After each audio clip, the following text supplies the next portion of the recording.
Man, Jamar Gibbs looking like a one-man Bee Gees crew because, that's the name of the Bee Gees family name was the Bee Gees. He was looking like all of them, and they stayed more than alive. They proved to 8-5. They smashed Dallas 44-30. Big game, big loss for Dallas, who now fall to 6-6-1, and that is not an area code, or is it? But as long as they got that one there, that's a pig. Remember, just people were all hyped because they got wins over Philadelphia and Kansas City at home, and they barely escaped. And I kept telling folks, I said, they're not back. They gave up 49 points the last 2 weeks, and they had to squeak out wins. And where would they be without their kicker, Aubrey? Because that dude has been the MVP of the team. I know Dak's got numbers, but without Brandon Aubrey, they're not in the half of these games. I don't want to see no silly Stephen A. Smith flipping his fingers, getting excited. There was nothing to get excited about. This team is not playoff bound.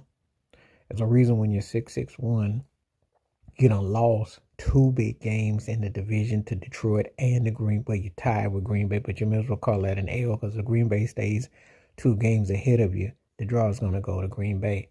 And that's the only thing that's kind of keeping you at 500 realistically. For all that you did, you gave it all back with this loss.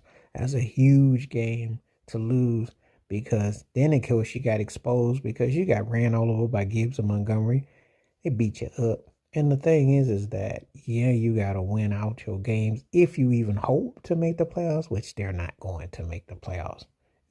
So very impressive for Detroit, who was stumbling.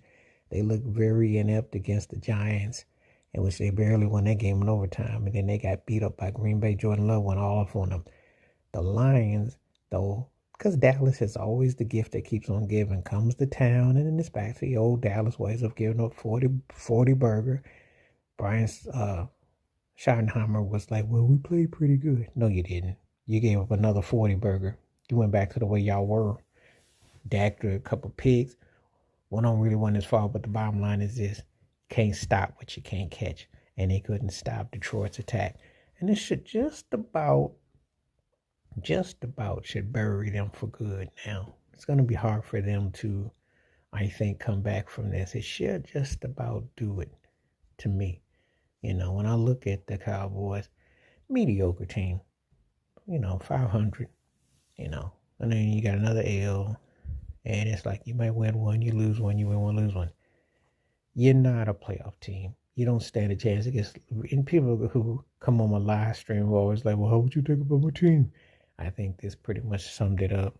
It's pretty much it, because without your kicker, you would have you got your door handles blew off. Not much to really get excited about, and it's typical Cowboys fashion. They came back